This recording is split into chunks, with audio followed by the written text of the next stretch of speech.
This is Tanya Lynn with the Sistership Circle podcast. From spirituality, sexuality, and sisterhood to business, relationships, contribution, and creativity, the Sistership Circle podcast introduces a new model of feminine leadership where women get real and vulnerable about it all. Tune in for authentic advice that will empower you to be bold, beautiful, and brilliant as your true self. Welcome to the Sistership Circle podcast. I'm Tanya Lynn, and today I am interviewing a very special guest, Sarah Drew. So let me tell you a little bit about Sarah. Sarah Drew is the author of Gaia Codex, she's a passionate explorer of culture, consciousness, and the deep roots of our feminine wisdom. Both an ancient found wisdom text and a sumptuous epic novel, Gaia Codex reveals the hidden histories of a world long forgotten, the secret wisdom of an ancient lineage of women, the priestesses of Ostera. Set in a near future of impending societal and environmental collapse, the novel is a tale of hope and remembrance, as well as an inspired vision of humanity's origins and of the potential we hold for conscious evolution. With growing numbers of international readers, Gaia Codex is a flourishing phenomenon that is capturing the passionate spirit of the feminine rising and our deepening reconnection to Mother Earth. Sarah studied religious studies at UC Berkeley and has traveled extensively around the world, from the high peaks of Bhutan to the jungles of the Amazon. She has been blessed to study under the tutelage of Bhutanese Lama teachers and wise embodiments of the goddess. An experienced lecturer who has taught at the graduate level and at organizations such as Google, Sarah is committed to the awakening of the sacred feminine, the evolution of consciousness, and the protection and revitalization of Mother Earth at this critical turning point in history. Sarah's professional background is as a cultural curator and creator of innovative media. She is deeply honored to work with extraordinary women globally as a teacher, sister, and as a co-catalyst for the emergent feminine revolution. Sarah lives with her partner in Manhattan and on a lush forested farm in the Hudson Valley. And you can learn about the Gaia Codex at GaiaCodex.com. You can find that link in our show notes for today's podcast. Oh my goodness, we have so many amazing little places where we get to explore in this conversation. Just reading that bio thoroughly, I'm just like, oh my God, million questions coming up already. So welcome, Sarah. I'm so excited for us to co-create some magic today. Wonderful to be here, Tanya, and just really feeling this moment in time that we're here as women, and just appreciating to be here right now with you and everybody that's tuning in from around the world. Yes, it is. It is such a powerful time that we're at right now, and today, you know, we're really talking about this new feminine revolution. And that we're both part of. You know, you said that you are co-creating it and you are a partner in it with so many other women around the world. And I really, truly believe that we are doing that. And we each have our individual piece that we're contributing to this feminine revolution. And just reading about the Gaia Codex, I'm just blown away at what you have created. And I'd love for us to start there this is like your contribution to the world. So I'd love for you to tell us a little bit about how you came to write this book and just a little bit about it. It's such a great question. You know, it was the book, the offering that I had to do. The story, for those of you who are not familiar, it's about an ancient lineage of women called the priestesses of Ostera, who through the generations, through many lifetimes, have been holding regeneration codes for the planet. And these women, you know, they would incarnate in different cultures and different times, in different ethnicities, but what they carried and the stream that they were carried through all these different incarnations was as the holders of the code for both the divine feminine wisdom and as the holders of the code for the protection and the regeneration of Mother Gaia, in particular humanity's relationship to Mother Gaia as holders of that. It's written as a fiction, though, I was giving a talk at Google and I finished up and one of the women raised her hands and she goes, "Why did you write this as a fiction? You could have written it as a nonfiction, right?" And I laughed and I go, "Well, I think by having the fiction, this story of our reclaiming the feminine, it allows our imaginations to stretch into what is possible. And people can take it as however they feel resonant, is truth or not truth or." So are the priestesses of Astara real, or is that something that you created? Such a great question. For me, my understanding is that it is a ancient lineage line, but it came through as just that these were the name. Astera means star, so it's priestesses of the star. It has roots into like Tara, the goddess Tara, which also means star. And for all purposes, it's a fiction, but it, the particular transmissions that, are with it, I believe, the star is representative of the soul being ignited, that part of our individual soul, that when it sparks and it awakens, it can join with the billions of other stars. And, you can be both an individual soul, but you can be part of a cosmic force and a cosmic, if you will, alliance with many other billions of people around the planet whose stars are awakening.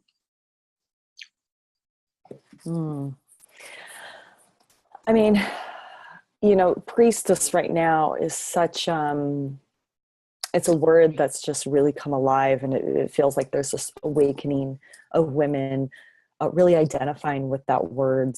So, it's just really fascinating that, there's like these transmissions coming through of this information that's literally just coming through us right now. And you are one of those women who are delivering the transmission.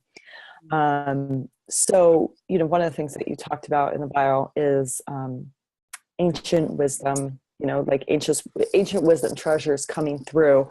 So how do we access this? How do we access the ancient wisdom treasures, and how do we access these transmissions that are coming through? I think more and more women are becoming vessels for the ancient knowledge to come through. And it's part of the gift of like the work that you're doing, where we're being activated in circle.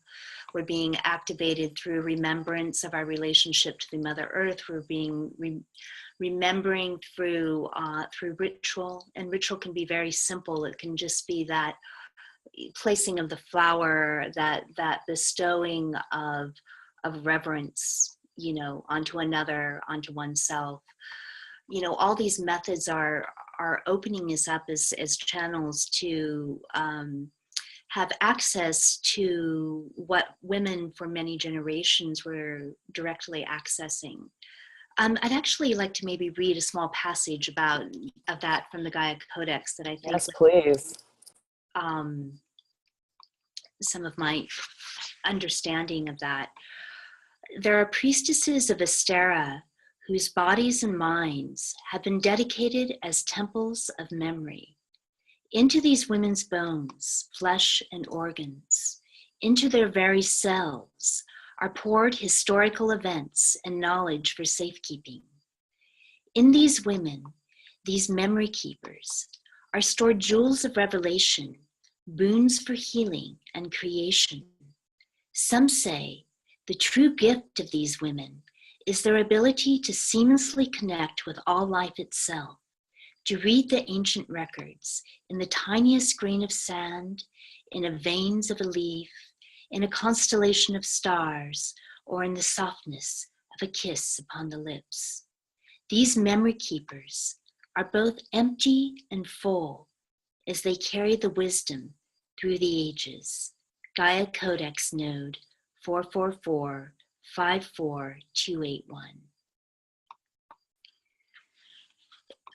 So it goes with the idea of us already being holders of this wisdom.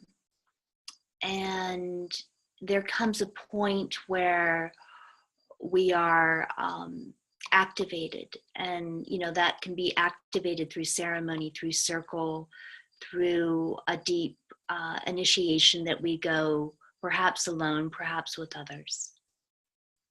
Can be activated through drawing, painting, dancing, writing, through letting the muse flow through us.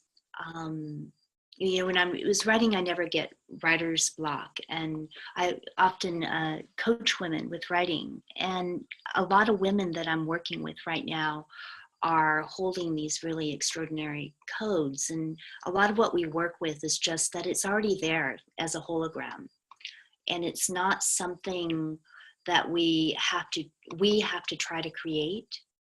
It's a level of surrender, and the mother herself will pour through us, and in a way we become her eyes, her voice, her hands, her wisdom in walking form. And I think there's many of us right now that she is asking to speak through, and it's one of the exciting parts of this time. And I love what you're doing and how many women are activating through the sistership circles, and that very direct way to be able to activate that, and that ancient knowledge and the technology of the circle. Yeah, it's amazing to me that I actually have no formal training in much of anything that I do. And really, I mean, it's just a testament to everything that you're saying right now, that it's literally just come through me, and it comes in as a remembrance. And it's like, I've been doing this for lifetimes, so it's not, and so can I just get out of the way? Can I just get out of the way so it could come through me and not overthink it?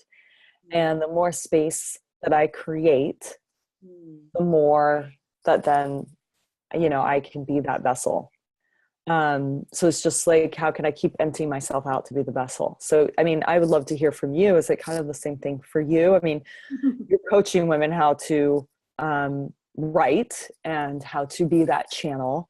And what would be something that you say to them in that regard?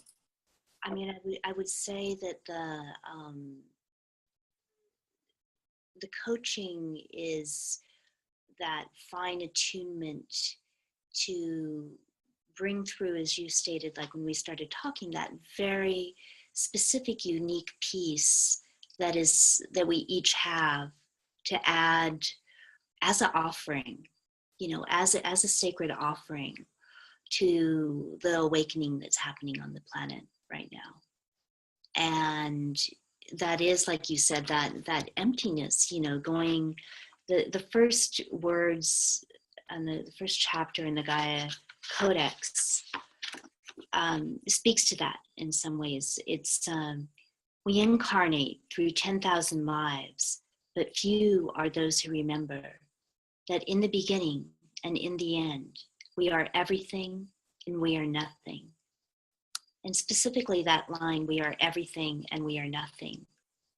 We are the infinitude of creation in all its forms, both those known and unknown.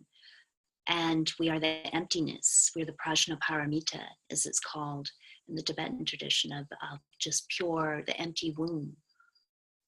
And that emptiness and that receptivity of like being the sacred womb, the sacred vessel to receive the transmissions from the goddess, for me, the journey, to write Gaia Codex was one, and I sense you can maybe identify that. I have so many surrenders, so many letting go, so many just saying, Mother, how can I best serve you? Mother, how can I be your vessel? And even with the book, I could feel it, I could see it, I felt it so clearly, but I had to, before I could really start writing, I needed to go, Mother, I'm here to do this, but is this what you want me to do? And be able in my heart, and this is this kind of paradox, to give it up if it wasn't, and be okay. And it took me, some meetings, many meetings with Kali, who strips us to do that. But then she embraces us in the depth and beauty of her heart, right? And she's pure love.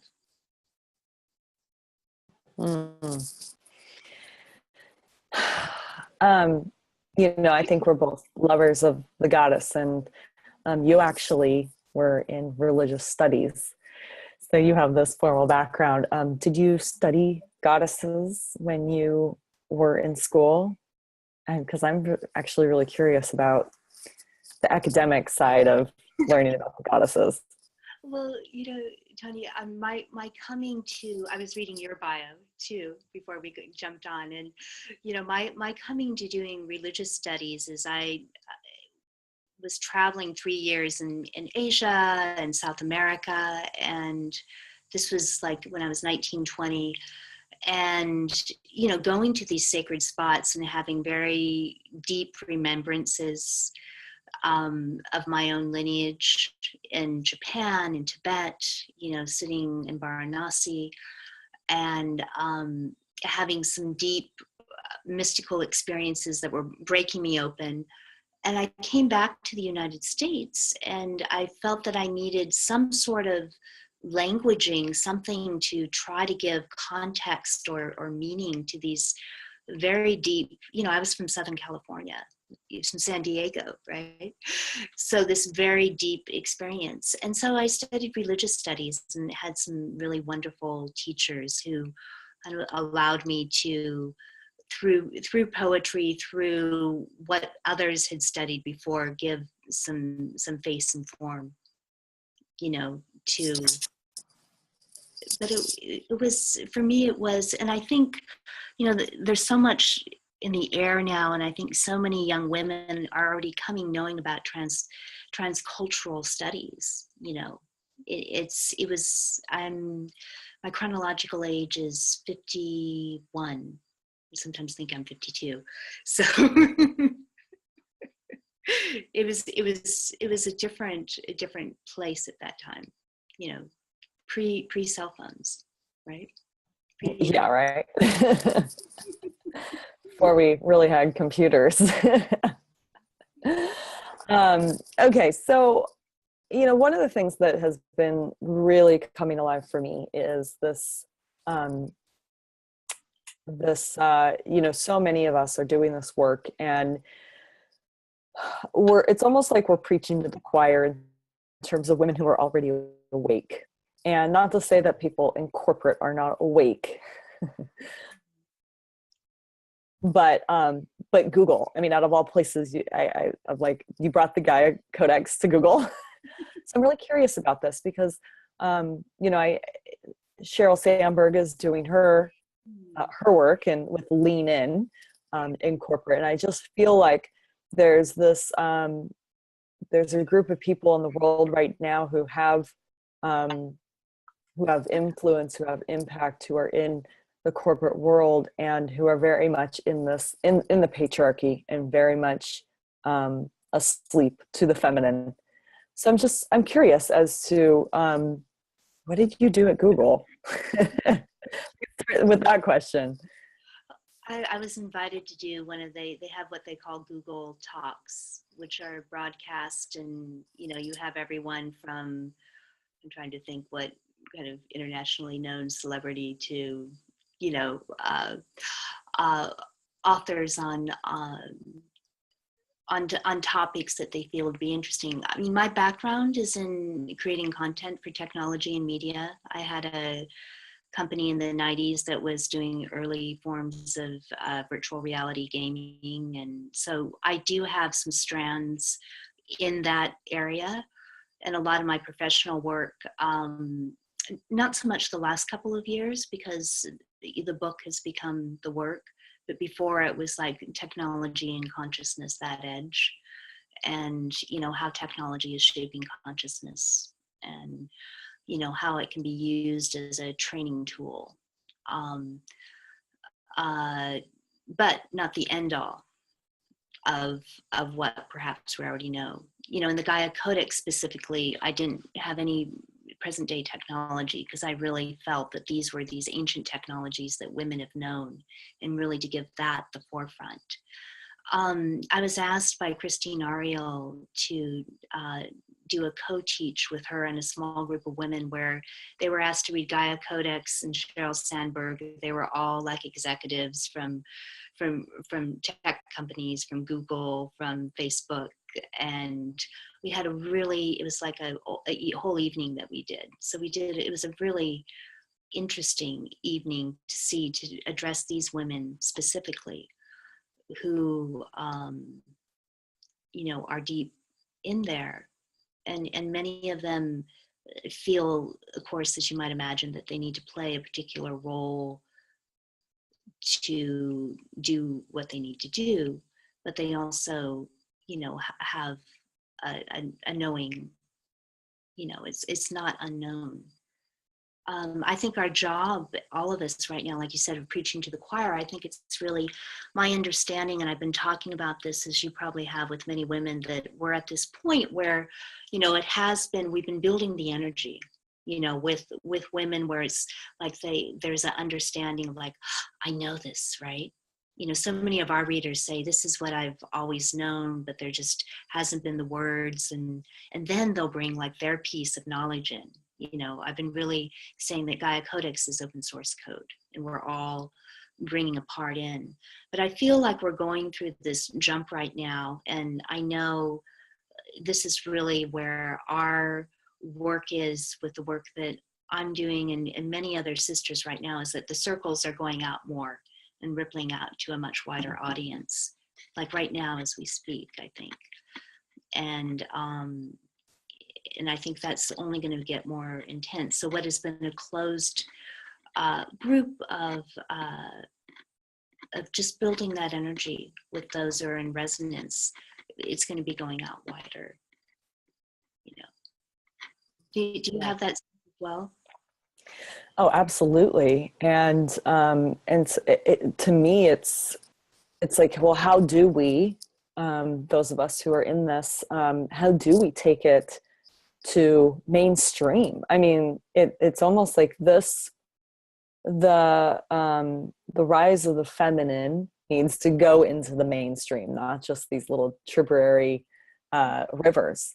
And, and how do we do that? How do we take this message and bring it mainstream, and so I think it's the work of going into corporations and I just that's all I gotta say about that. We need to all collectively, how can we share this message so that it's no longer alternative, but it's mainstream? I think in many ways it's becoming, I was having a dinner with Hamilton Fish. He was the editor of The Nation for many years, and he was at our house in the city. This was maybe 6 months ago. And I was meeting him for the first time and sharing the Gaia Codex with him. And he goes, wow. He goes, you're right. And this is a man who's, pretty, I don't want to say jaded, but, just out of Washington, in New York, that scene. He goes, this is what's happening. But he's also he goes, this is the wave that is happening, which is the feminine. He goes, and it's unstoppable, in my opinion. And I think, a lot of, I've been in New York for a little over a year with my partner here. And so a lot of the circles that, we're in right here are people that you would think of a mainstream, but the women especially are very, very, very receptive. Whether it's someone who's working for the New York Times or a curator at the Whitney, the women get it and the men often too. So I think it's very ripe, especially in progressive circles, Mm. Yeah, I think that's really telling of where we're going. And, and what I'm present to right now is so many women leaders who are wanting to put their voice out there and thinking that, oh, I'm too woo-woo. And they shut themselves down and they don't speak up. I think this is just a message that I want to say right now of, it's time, the time is ripe. It's time for us to all collectively put our voice out there. And it's not too woo-woo. It's not.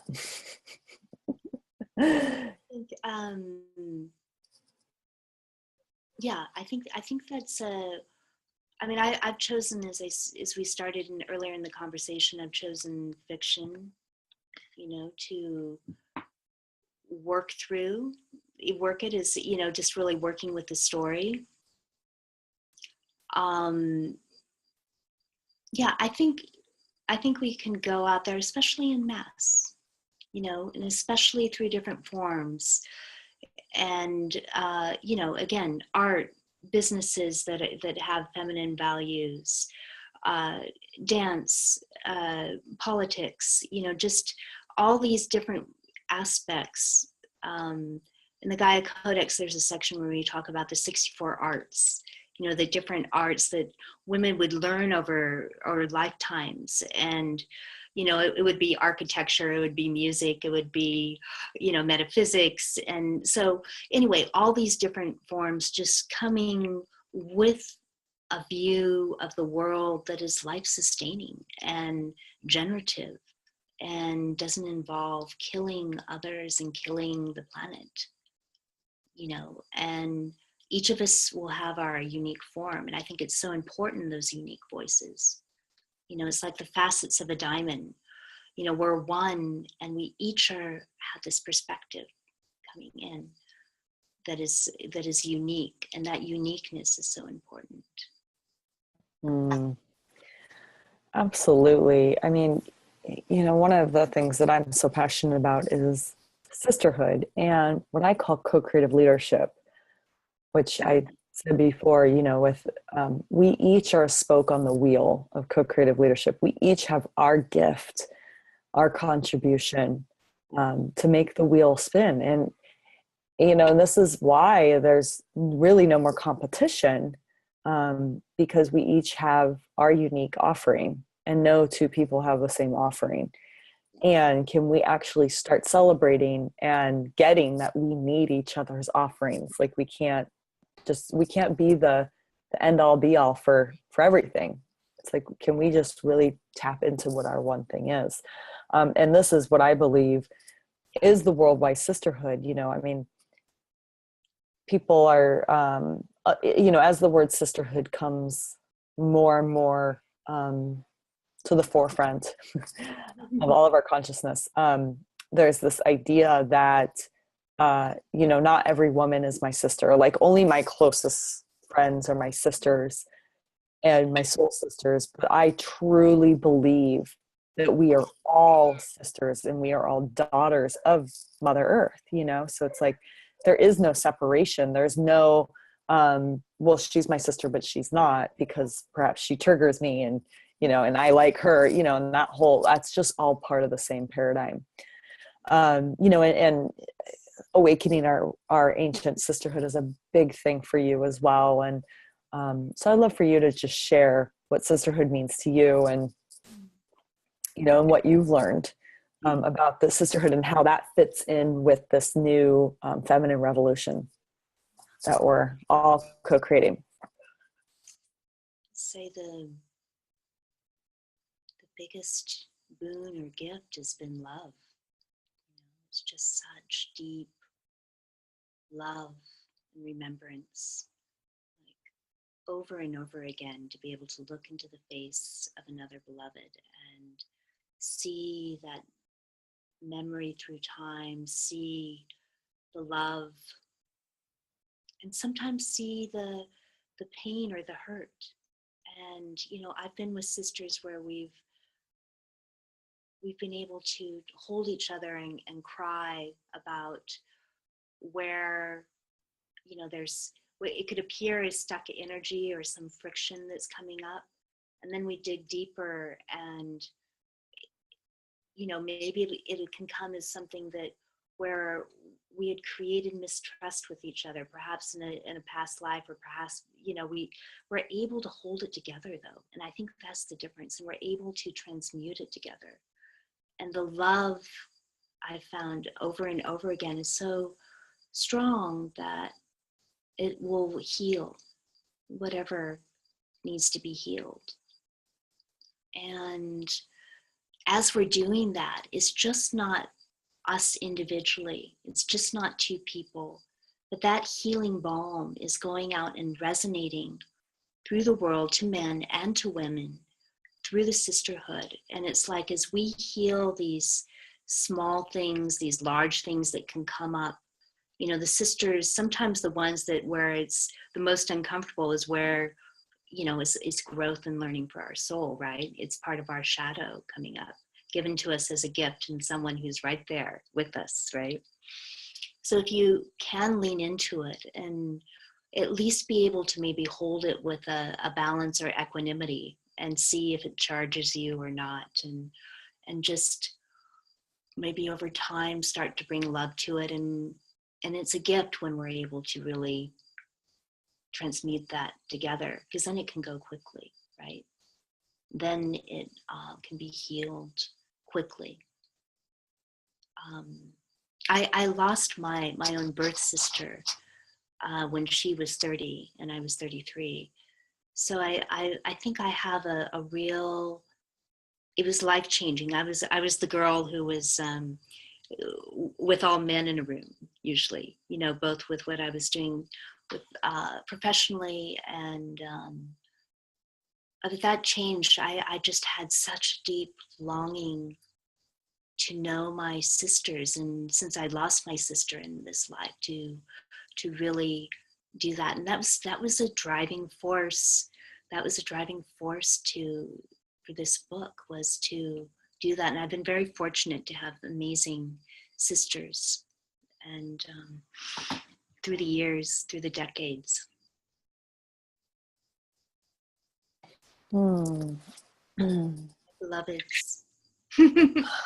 Yeah, what I'm present to right now is the loss of a dear sister in my life right now, and she's still alive. It's just, there was the conflict, and there's an upset that she's not willing to lean in with me, lean into the love. And I think this is something that I think comes up for a lot of people of when do you set a boundary? In her case, she set a boundary, and when do you lean in? And when the other person is willing to lean in, like what, and I think this is one of the biggest things that comes up in our relationship with one another, is that piece that you're saying, like when we are present to that love, and so then that love heals. And it's just so fascinating to me that like I just, this is up for me like almost every day. Like it's like I want to force it because and yet I can't, like there's nothing I can do. And I'm like, okay, what's the lesson in this for me around just like letting it go? And a lot comes up for me, like a lot of anger, a lot of frustration, so much grief and sadness. And you know, because there's that willingness on my end. And I'm like, and so then what comes up is that, like, you know, well, I'm wrong, or I'm bad, or, you know, I'm being rejected, you know, all that. And I just think it's just really fascinating, because I feel like I'm in that, and that so many women around the world are also experiencing that. And like, what would it look like if we all healed that, you know, like, what really to lean in? I don't know. So Well, I love that love to hear your reflection. yeah, you're in this position to really heal this collectively, right? Yeah. Through your personal experience, you know, and of course it'll come up. You know, Oh with yeah. When you're committed to something, all the shadow is going to come up around it. Absolutely. and but I think I mean, I've found certainly that, you know, to be able to give it space as well is good, and to really offer it up to the mother and ask, you know, what is the highest outcome, and what can I do to both be aware of my own shadow in this, you know, and my own peace to really help transmute, and what can be healed between this and this sister who I love so much. But really putting aside our will, or I mean, I'm an Aries, so I understand, right, that desire to okay, let's just move through it, right, you know, but to really just give it its space. And sometimes, I mean, my teacher, Lama Pema Tenzin from Bhutan, he mentioned, you know, he goes, sometimes our karma with people are done. And he goes, it's not good or it's not bad. Sometimes it's just done. And like when that happens, we don't have to try to reclaim it or try to have it be to what it once was. We can just let it go. And if there's something within that relationship which we didn't learn, then probably most certainly it'll come up again through somebody else, right? And we'll have that opportunity to transmute it, to alchemically transmute it. Mm. It's really powerful. I mean, yeah, our karma may be done, and that's not good or bad. And so a lot of times we try to hold on to something, because we're making meaning out of it that it is bad, or that there's something wrong. In my case, making something wrong, that, well, we had this relationship, like, how can we not have that anymore? You know, but yeah, the karma may be done, or it may not. It's a constant letting go process. Okay, last thing I want to talk about. I just wanted to add something to that. Sure. I think the sweetness, though, of sisterhood is incredible. And I think also so many of us are really experiencing that at this time, where there's this excitement of like, wow, you know, like here we are again, and we're here, and we're going to do this amazing thing together. And the love and the intimacy, you know, the intimacy of being willing to bare our soul with another, or with a circle, right? Have it held with nobility, with grace, with clarity, and with honor, and with truth, and in its rawness. Mm. Yeah, and you saying that, it's like the greatest gift that I've gotten by having the sister not in my life, is such a deep, profound appreciation and gratitude for all the women who are in my life and who are showing up and leaning in with me. And so, yeah, thank you for sharing that, because it's so true. You know, I just, and that's what helps me let go when I have the trigger come up. You know, as I start thinking about it, I start getting upset or sad or frustrated. I shift it to the gratitude. of the sweetness that I do have with sisters. So I just, just really say a prayer for both of you and for all of us who have ever experienced any mm, aspects of that we're able to hold it with grace, we're able to hold it with love, and we're able to hold it with empathy, compassion, understanding, and that we're able to understand the connective threads, the oneness that we hold, even though it may look like we're at polar opposites. And, there's as you know, there's goddesses to work with that are really helpful in those situations too. Maybe the most simple one is Tara, right? Tara is so wonderful. She can heal these sort of things really beautifully, and she's very strong. mm. Let's talk about Tara just for a moment, because there's the white Tara, there's the green Tara, and you spent a lot of time in Bhutan and studied, so I'd love to hear a little bit from you about Tara, and we can end on that note. Maybe, and probably many of the people who are listening know the Tara mantra, but we can just say the Tara mantra. Mm. And as we're saying it, you can bring forth either the green Tara, who is there. She's known as the earth Tara. She's the Tara when you're going out into the world and you want to have strength in your work and your actions. You want your speech, thought, and actions to be filled with compassion and clarity. Green Tara is great. She helps dissolve obstacles. White Tara, there's actually 21 Taras of all different colors and hues with all different subtleties, of what they can bring with us. And one can do a whole practice of Taras for many lifetimes.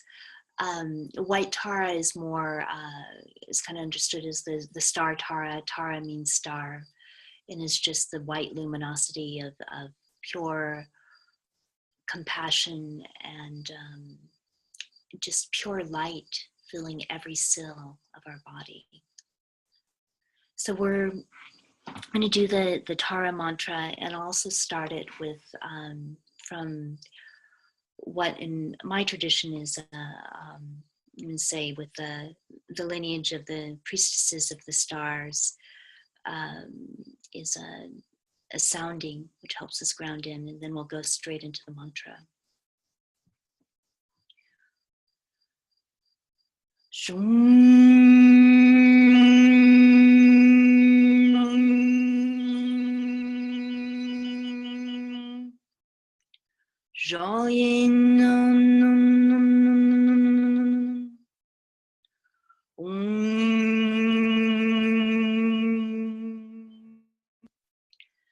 Ashaya.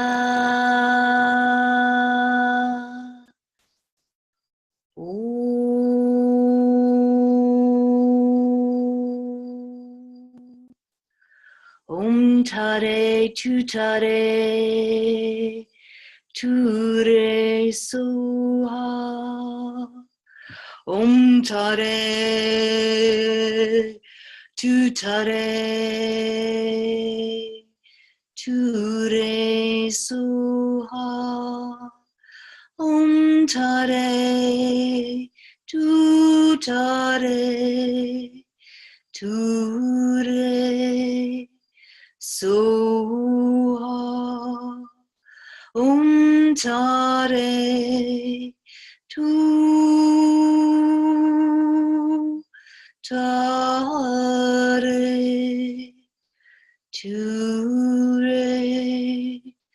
soha.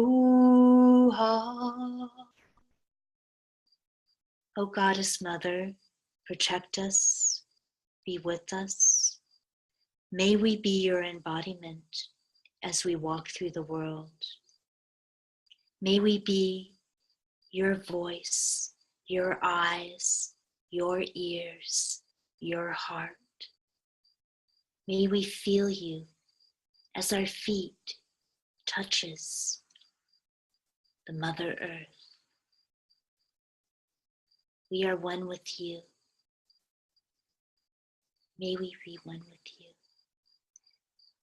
And may our time here together bless many beings, many, many beings over time. Aho. Uh-huh.